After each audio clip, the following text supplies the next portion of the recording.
에베소서 4장 30절 말씀을 같이 보시겠습니다. 하나님의 성령을 근심하게 하지 말라. 그 안에서 너희가 구원의 날까지 인치심을 받았느니라. 아멘. 하나님께서 택하신 주의 백성들에게 성령을 부어주시죠. 그래서 우리도 하나님께서 성령을 부어주신 주의 백성인 줄 믿습니다.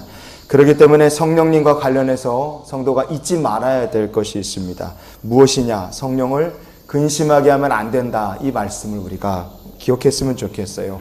본문에 보면 근심하게라고 말씀이 나오죠. 이렇게 번역이 된 헬라어 말씀이 루페이테라는 말씀입니다. 루페이테. 이 말에는 그냥 지나쳐버린다, 패스해버린다 이런 의미가 있고요. 슬프게 만든다 이런 뜻도 있고 괴롭힌다, 괴롭게 만들다 이런 의미도 있습니다. 그리고 또 어떤 의미가 있느냐? 불쾌하게 만든다, 공격하고 비난한다 이런 의미가 담긴 복합적인 의미를 가진 말이 루페이테, 근심하게 한다는 이 말씀입니다. 성도가 어떻게 살면 우리가 성령님을 근심하게 만들겠습니까? 첫 번째는요, 성도가 영생과 부활에 대해서 전혀 확신 없이 살면 성령님이 근심하게 되십니다. 데살로니가전서 4장 13절 말씀을 보면 이렇게 되어 있습니다. 우리 같이 한번 읽어보시겠습니다. 형제들아, 자는 자들에 관하여는 너희가 알지 못함을 우리가 원하지 아니하노니 이는 소망 없는 다른 이와 같이 슬퍼하지 않게 하려 함이라. 아멘. 거기 슬퍼한다는 말이 나오죠. 성도라면 당연히 영생의 소망을 가지고 있어야 됩니다. 부활의 신앙이 이게 확실해야 됩니다. 그게 성도입니다. 그런데 예수 믿는 성도가 세상 사람들하고 똑같이 구원에 대한 확신도 없고 영생도 모르고 부활의 신앙이 없다. 믿는다 말하지만 부활의 신앙이 세상 사람과 똑같이 아예 없다. 그러면 그때는요, 우리만 슬픈 것이 아니라 성령님께서도 성도의 믿음이 이런 상태가 되면 슬퍼하신다는 것을 우리가 기억했으면 좋겠습니다. 영생과 부활의 신앙 확실하게 가져서 성령님을 기쁘시게 하는 우리 모두가 될 수 있기를 축복합니다. 두 번째, 성도가 어떻게 살면 성령님이 근심하시겠는가? 둘째는요, 성도가 덕을 세우는 삶을 살지 못하면 성령님이 근심하십니다. 예수를 구주로 영접한 성도는 반드시 그리스도께서 머리가 되시는 교회의 공동체에 속해서 이 교회라는 공동체를 통해 신앙생활을 이 땅에서 하게 됩니다. 그런데 교회라는 곳의 특징이 무엇이냐? 여기에도 여러분들이 계시지만 교회라는 것은 모든 게 다 다른 사람이 딱 하나의 공통점, 예수 그리스도라는 공통점 외에는 같은 게 없는 사람들이 다 같이 모여 함께 예배드리고 생활하는 공동체입니다. 그래서 교회 안에서 간혹 가다가 이런 일이 생겨요. 다른 성도들의 생각이나 행동이나 다른 사람들 습관이나 아니면 이 가치관 이런 게 나랑 너무 안 맞는 거예요. 교회 안에 같은 교회 식구지만 이게 전혀 나랑 맞지 않을 때가 있습니다. 그런 상황에서 성도가 어떻게 해야 되겠습니까? 예수님이라는 공통점 하나 외에는 다른 게 없기 때문에 예수 안에서 성령의 능력을 의지해서 서로 양보하고 합력해서 그리스도 안에서 덕을 세워가는 쪽으로 문제를 해결해 나가야 됩니다.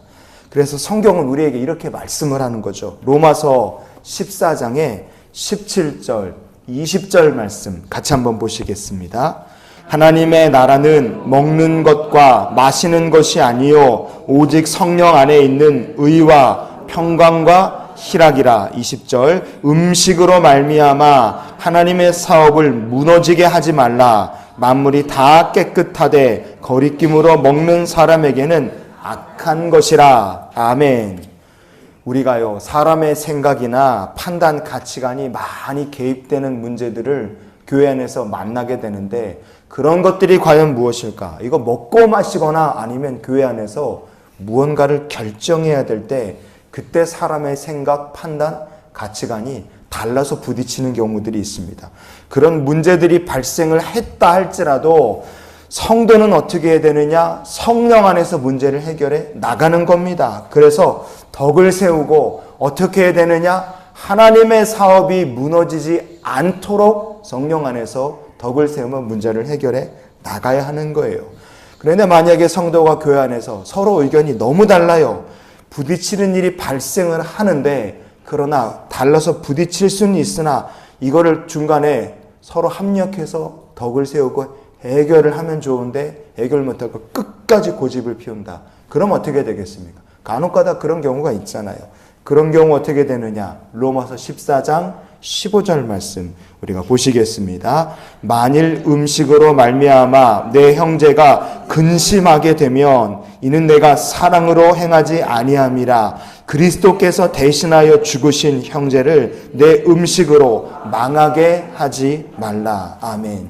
이 15절에 나오는 말씀도 루페이테, 오늘 말씀에 근심하게 한다는 그 말씀과 똑같은 말입니다. 내가 끝까지 고집 피우고 주장을 한다. 그 일 때문에 교회 안에서 함께 지체로 부름받은 믿음의 형제 자매가 근심하게 되고 믿음 상하게 된다. 여러분, 그러면 그것은 우리가 주 안에서 사랑으로 행한 게 아니라고 말씀을 하는 겁니다.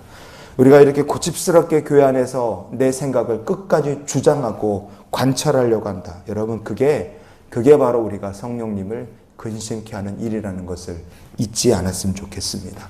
교회 안에서 다른 성도들과 내 생각이 다르고 판단이 다르고 가치관이 다르다. 여러분, 그러면 내 생각을 끝까지 주장하고 옳다 말하는 것이 아니라 성령 안에서 하나님의 사업이 무너지지 않도록 양보하고 합력하고 덕을 세워갈 수 있는 주님의 귀한 통로들이 되실 수 있기를 주의 이름으로 축원을 드립니다. 마지막으로 성도가 어떻게 살면 성령님이 근심하시겠습니까? 셋째는요, 재물과 하나님 사이에서 우리가 머뭇거리면 성령님이 근심하십니다. 마가복음에 보니까요, 주님께서 길 가시는데 한 부자 청년이 다가와서 주님께 어떻게 영생 얻을 수 있냐고 물어본 거예요. 그러자 주님께서 그 청년에게 이렇게 이야기하셨습니다. 마가복음 10장에 21절 말씀 같이 봅니다.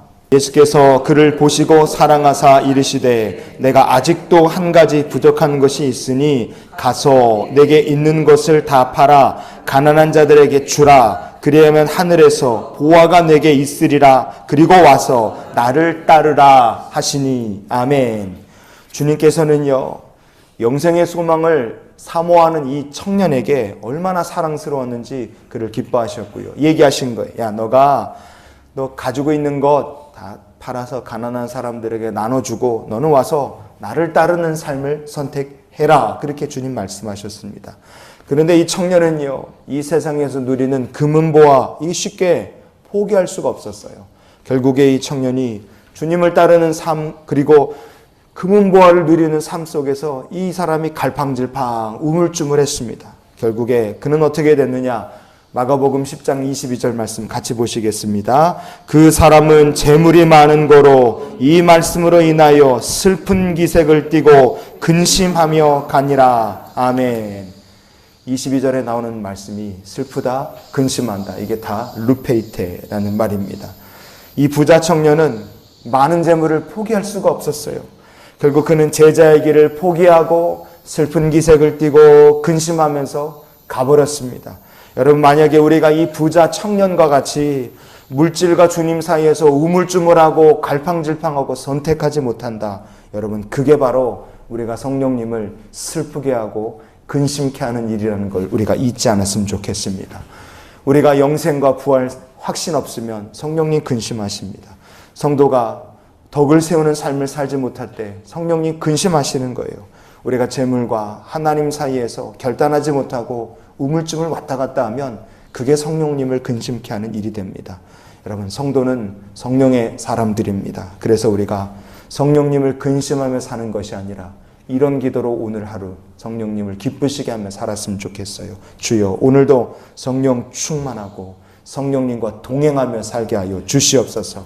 성령을 근심하게 하는 삶이 아니라 성령을 충만하게 받고 성령과 동행하며 하나님의 기쁨 되는 주의 백성들이 되시기를 주님의 이름으로 축원을 드립니다.